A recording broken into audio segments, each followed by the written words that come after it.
Hello, I'm Roger Holmes, Development Manager for the SCA. Today we're going to look at some safety aspects with different craft. More and more people are getting into our sport, but what we're going to do is people to enjoy our sport safely. Today we've got Mark French here, who's had 20 years of experience in the outdoor industry, and he's going to take us through some of the safety features and some of the different craft. So Mark, do you want to just explain what we're going to look at today a little bit? Yeah, Roger, we've got 5 craft with us here today. We've got a inflatable kayak, a sit-on-top kayak, a stand-up paddleboard, a sit-in kayak, and an open canoe at the end. And we're going to look at 5 points to keep us safe from getting started to getting on the water and having a paddle around. Point 1 of the 5 points is setting up the craft. First of all, we've got the inflatable. The most important thing about an inflatable canoe is pumping it to the right pressure. Each inflatable will have its manufacturer's recommendations that we pump it to. This does a few things. It helps the boat move along the water a lot better, and also when we're sat in it, it won't sag and risk kind of folding up and engulfing us in it. So make sure that we've got it nice and solid up to the manufacturer's recommendations. Next we have the sit-on-top kayak. Not many features to this as everything is moulded into one. Note the backrest. These backrests are set in certain places. They keep us upright, so they help with our posture, but also they keep the trim or the balance of the boat correctly. We have a solo sit on top here, but we also get tandem sit on tops as well. And it's important that the backrests are put in the right positions so that we get the right trim and the right balance. If you only have a tandem sit on top and we want to paddle it solo, then we want to be sitting towards the center of the craft. Next up, we have the stand-up paddleboard. First thing about the paddleboard is it needs to be properly inflated. Manufacturer's recommendations again, generally round the valve area, but will be in the instructions, so make sure that it is pumped up to the manufacturer's recommendations. Secondly, the leash. The leash attaches us to the board simply onto our legs, so if we do come off the board doesn't float away from us. Next we have the sit-in kayak. The issues we may occur with these if we capsize is they fill up with water, making them very difficult to drag to the side. So anything we can do to keep it sat higher in the water is going to make it easier for us to get ourselves to the side, empty and back in the boat. First option is airbags. These airbags slide into the rear of the boat, one on one side, one on the other side. Alternatively, in some kayaks, they come with a fixed bulkhead or a wall to stop the water from going to the back. Both of these, the airbag and the bulkhead, reduce or stop the water from entering the rear of the kayak, keep it sitting higher in the water and making it easier for us to move it to the side to rescue. Next we have the open canoe. Main 2 features in this for setting up the boat are again the airbags or the buoyancy at the front and the back of the boat. In a canoe we have 2 options. Option 1 is an airbag similar to the one that we had in the sit-in kayak, or we can get blocks, polystyrene blocks that sit and tie in. Next we have the painters or the bits of rope at the front and the back of the boat. These are there if we do capsize and we need to swim into shore, then we've got something to hold on to as we swim. In a canoe we have a lot more space, which allows us to move ourselves around to make decisions to keep ourselves safer. Traditionally, when we sit on the seats, we may sit with our legs in front of us. In more turbulent water, as the wind picks up and such, we may move onto our knees with our bum resting on the seat. This lowers the center of gravity and makes the canoe more stable. Tandem canoes have a seat at the front and the back, allowing 2 people to paddle it together. If we're going to paddle the canoe solo, we want to move our body or our weight towards the center of the boat or just back. For this, we may use a kneeling thwart to make it more comfy.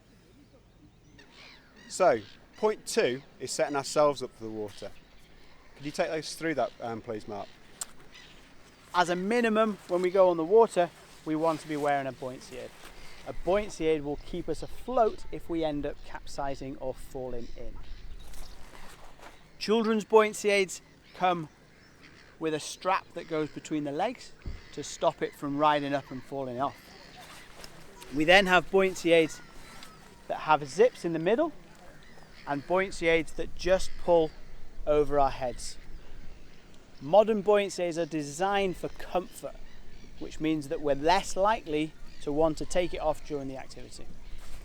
It's really important that we get the correct size of buoyancy aid for us. The manufacturers print the sizes and the paddler weight recommendations inside the buoyancy aid. If you're unsure which buoyancy aid to go for or how this works, then seek advice from a canoe club or a shop. When we're fitting the buoyancy aid, this is just as important as wearing one. Buoyancy aids have straps on either side, and we want to start or begin with the straps at the bottom. The buoyancy aid should sit just at the bottom of the rib cage. We tighten the lowest straps first. This will stop the buoyancy aid from riding up when we're in the water. We then move up with the straps as they come up, and then finish with the shoulder straps by snugging them tight. To ensure that it's fitted properly, we can simply grab it and pull it upwards. If it comes up and over our heads, then it's not tight enough and we need to increase the tension. Point 3 is sort of a continuation of our point 2. It's dressing for the conditions, dressing to go out in the water. Can you take us through bits again, Mark, please? It's really important that we are prepared for the conditions, not only for the weather and the temperature, but also the water. The water can be very cold even in the summer. If we don't want to spend lots of money and work with what we've got already, then we can look at just sports clothing or outdoor clothing. Roger's outdoor jacket just here to keep the rain and give us a shell, coupled with a sports top or a thermal fleece, will give us some protection from the elements and the water. We don't want to be wearing jeans or cotton t-shirts. These really bring in that cold water and offer no warmth whatsoever. If we look at the equipment that's more paddle sport specific, we may choose to go for a wetsuit. This is a children's wetsuit with long arms and long legs. Adult versions of this, exactly the same, long arms and long legs. These offer quite a lot of protection. You get 3mm ones, 5mm ones, 7mm ones as well. The more millimeters, the more restrictive they do become, but they do keep you warm. We also have a long john wetsuit, which has long legs and short arms. This, coupled with a waterproof jacket like Roger had, is quite a good combination to have. More paddle sport specific tops are these Kags just here. These offer slightly tighter wrist seals to decrease the water going up and into the thing, hoods, and are also quite lightweight and comfortable to wear. For cold weather stuff, we may go for something slightly more robust. This one has a lot of thicker material. It has latex seals that create a really tight seal around the wrist and the neck to keep the water out. It also has Velcro bits at the bottom that we can pull things in nice and tight. So wearing thermals or fleeces underneath this, we can pretty much keep those garments nice and dry. So point 4 is choosing a suitable paddling location that is within your level of experience. So Mark, what do you think we should think about? Never paddle alone. This means if something happens to one of you, there's somebody else there to raise the alarm and get help. Also, when we're going out on the water, leave a note or let somebody know that is not with you where you're intending to launch, where you're intending to go, and the timings that you think you will be back. Choose a good access and launching place, as well as places to get out along the way. If the weather changes and we need to get off the water, we need places that we can cut our trip short. As newcomers to the sport, we need to avoid places with noticeable current, such as rivers and sea locks. Venturing into places with wind and far away from the shore, or further than you can comfortably swim, means you're entering a place where you need to protect yourself and others. This means an increased skill level.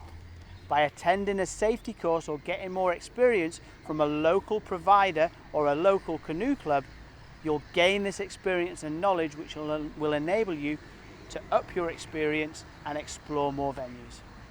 Point 5 is self-rescue, and once again Mark's going to explain a little bit more about this. It's a great idea and really beneficial to practice getting back in or onto your craft. That way, if we end up in the water on our journey, we've already practiced these techniques.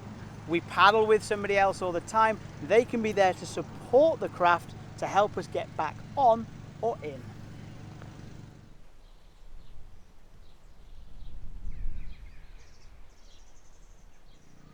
For further information, you can visit the Scottish Canoe Association website. Here you can find the Club and Centre Finder that will give you the opportunity to learn more skills, to practice your paddling skills, but also those rescue skills, meet like-minded people, try out different craft maybe before you buy. Clubs and centres will have a variety of craft and you can find the one that suits you most. If you are planning that trip, then there's guidebooks the SCA has on white water or touring, but also if you're planning that trip, find out what the weather is and what the weather might be going through the day, so there's apps for your phone. Most of all, what we want you to do is to go out, enjoy our sport, but be safe while taking part.